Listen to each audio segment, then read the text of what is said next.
కొల్హాపూర్ పూణేకు సౌత్లో ఉన్న కొల్హాపూర్ 225 కిలోమీటర్ల దూరంలో ఉంటుంది.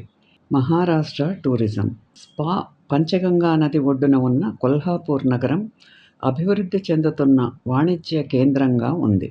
నేడు దాని అభివృద్ధి చెందుతున్న పాడి పరిశ్రమకు ప్రసిద్ధి చెందింది. ఇది మహారాష్ట్రలోని అతి ముఖ్యమైన పుణ్యక్షేత్రాలలో ఒకటి. ఇది ప్రారంభ కాలం నుండి శక్తి ఆరాధనతో అనగా మాతృదేవత ఆరాధనతో ముడిపడి ఉంది. 10వ మరియు 13వ శతాబ్దాల మధ్య హిందూ యాదవ రాజవంశం పాలించిన దీనిని తరువాత మొఘలులు ఆక్రమించారు.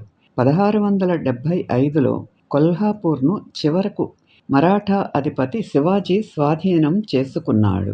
నైరుతి భారతదేశం, మాల్వాన్ తీరం. తరువాత అతని చిన్న కుమారుడు వారసత్వంగా పొందాడు. స్వాతంత్ర్యం వచ్చే వరకు ఈ రాష్ట్రం భోంస్లెస్ అనగా 4 మరాఠా రాచరిక కుటుంబాలలో ఒకటి భోంస్లెస్ వద్ద ఉంది. కొల్హాపూర్లోని అనేక దేవాలయాలలో మాతృదేవతకు అంకితం చేయబడిన శ్రీ మహాలక్ష్మి లేదా అంబాబాయి ఆలయం అత్యంత గౌరవనీయమైనది. 7వ శతాబ్దంలో చాళుక్యరాజు కర్ణదేవుడు నిర్మించిన ఈ ఆలయ విగ్రహం స్వయంభూ లేదా సహజంగా లభించే ఏకశిలగా చెప్పబడుతుంది. ఇది వజ్రాలు మరియు ఇతర విలువైన రాళ్లతో పొదిగి ఉంది. మండపం చక్కగా చెక్కబడిన పైకప్పును కలిగి ఉంది. కోల్చా దేవాలయం అవశేషాలు. పాత రాజభవనం లేదా రాజ్వాడ. అక్కడ మాజీ సభ్యులు మహారాజా కుటుంబం ఇప్పటికీ బ్రతికే ఉంది. దాని పెద్ద ప్రవేశ హాలు ఒకప్పుడు పెద్ద ప్రజల కోసం ఉపయోగించబడినది. వివాహ వేడుకలు. ప్యాలెస్ సమీపంలో ఉంది. ద్వారాలు పట్టణానికి చెందినవి. కుస్తీ మైదానాలు. అక్కడ యువకులు సంప్రదాయాన్ని పాటిస్తారు. భారతీయ కుస్తీ కుష్టి అని పిలుస్తారు. అపురి స్నేహితులు. నగర కేంద్రానికి ఉత్తరాన 2 కిలోమీటర్ల దూరంలో ఉన్న న్యూ ప్యాలెస్ 1881లో పూర్తయింది. దీనిని మేజర్ చార్లెస్ మౌంట్ రూపొందించారు.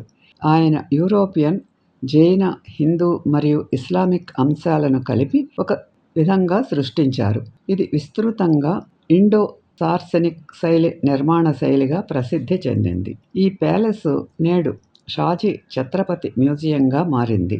దుస్తులు, వేట ఛాయాచిత్రాలు, మొఘల్ చక్రవర్తి ఔరంగజేబు కత్తులలో ఒకటి వంటి రాజ జ్ఞాపకాల సేకరణను ప్రదర్శిస్తుంది.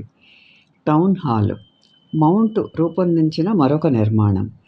సమీపంలోని త్రవ్వకాల ప్రదేశాల నుండి అనేక కళాఖండాలతో కూడిన ఒక చిన్న మ్యూజియంను కలిగి ఉంది.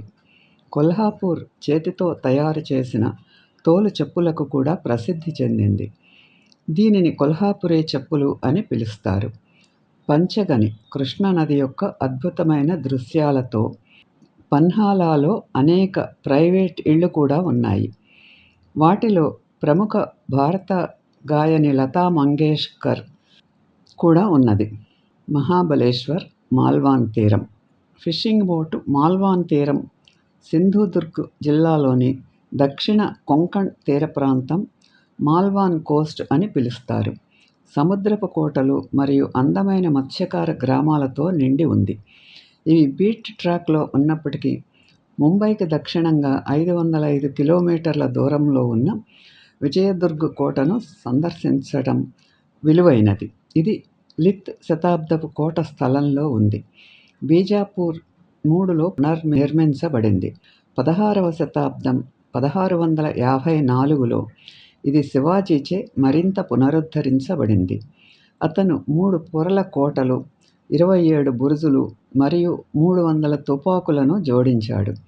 ఇది 1608లో యూరోపియన్ నౌకలను దోచుకోవడానికి కోటను ఉపయోగించిన గొప్ప మరాఠా అడ్మైరల్ కన్హోజీ ఆంగ్రేకు ప్రధాన నౌకాదళ స్థావరం అయింది. ఇది 1756లో బ్రిటిష్ వారి వశమైంది. ఒక వేదిక మైదానంలో ఉంది.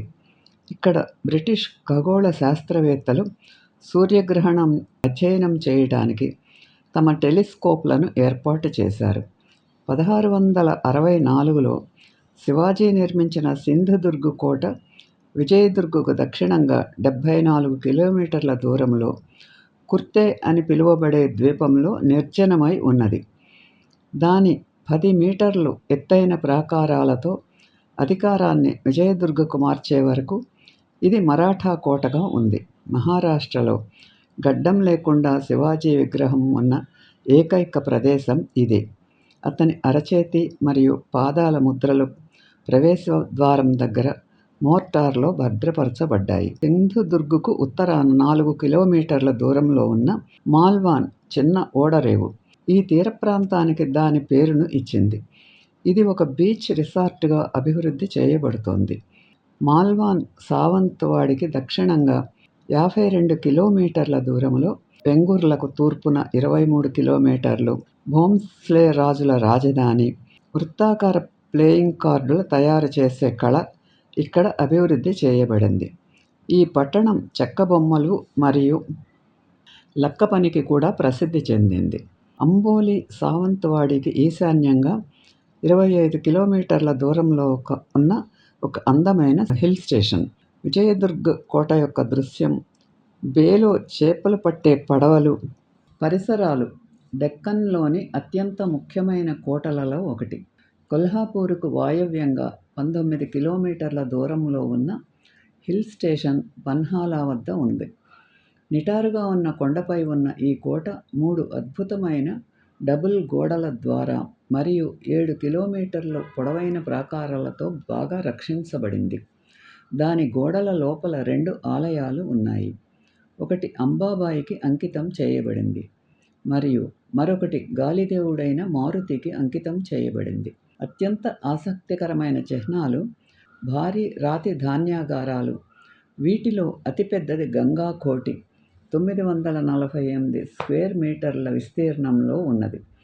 12వ శతాబ్దంలో రాజా భోజ II చేత స్థాపించబడిన ఈ కోట యాదవులు, బీజాపూర్ ఆదిల్ షాహీలు, శివాజీ చక్రవర్తి, ఔరంగజేబు మరియు బ్రిటిష్ వారి వంశమై ఉన్నాయి. ఈ వీడియో మీకు నచ్చితే లైక్ చేసి, షేర్ చేసి, సబ్స్క్రైబ్ చేయండి.